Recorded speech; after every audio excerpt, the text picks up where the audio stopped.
All right, you guys, what's happening? As promised, I'm going to show you how I trade the open and how I found more success doing it. And I'm sure you will too. And it's pretty simple. So let's go over SPY today. So let's pull this up. Give me a sec. Here we go. So what I do is, like I've shown you in the previous video for support and resistance.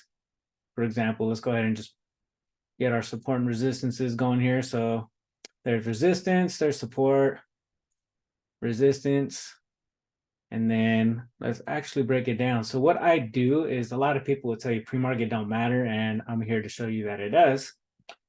Also mixed with whatever we got, from the day before. So what I also like to mark is yesterday's high during the market open and yesterday's low. Those are levels.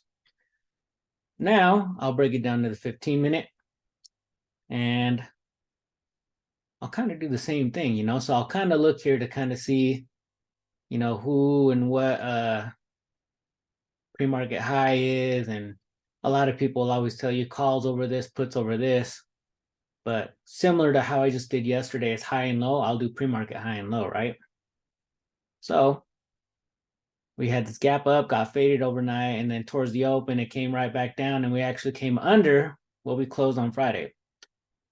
Point is, so we had some hourly support that we were near, and by the pre-market low that we bounced, and we had yesterday's low also. Remember, I said that was a level. So right off open, I mean, it was kind of a no-brainer, right? Like you had a little demand zone too that you can even add here too from on the 15-minute.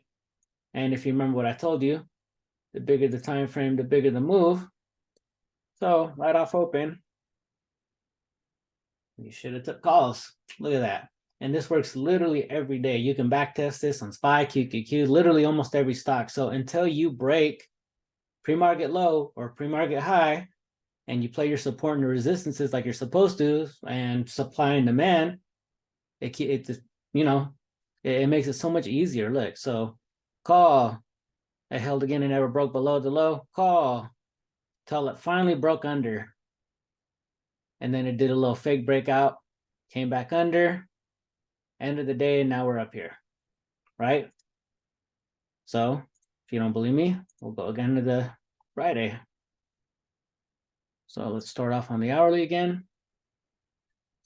And TOS just glitched me all the way back over here.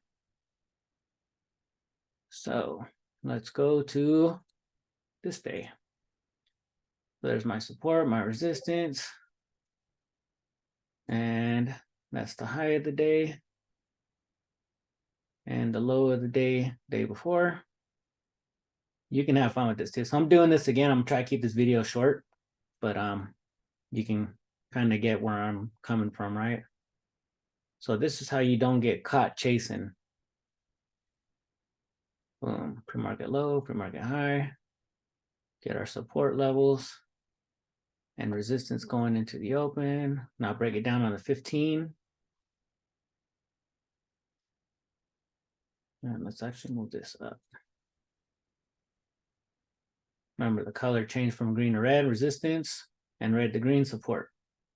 So when you do it like this, when you break it down on the 15, because I don't do this, I only do this off the open. So the hourly, is intraday, but off the open, we're looking for those quick moves either way, or try not to get caught, It looks like it's going up, right? There's a lot of people that probably would have took calls, but we never broke above this pre-market high, and there was a resistance right here. And if you remember, like what I always tell people, I don't know if I said it yet, but I say it a lot that, I'm saying that I probably told you guys, but you never want to get caught chasing the breakout. Like right here, look, it looked good. It looked good, right? Then the next 15 minutes just shut you out. That was a fake breakout. Here's your resistance. Candle never closed above, which means this resistance is valid. It never broke above the pre-market high, so you would be looking for puts. And then boom, there's your first price target. There's your second. There's your pre-market low. Simple shit. So anyways, if you guys have any questions, leave them down in the comments. Subscribe and like to my videos. I'll keep trying to bring the heat for y'all, and see you tomorrow morning.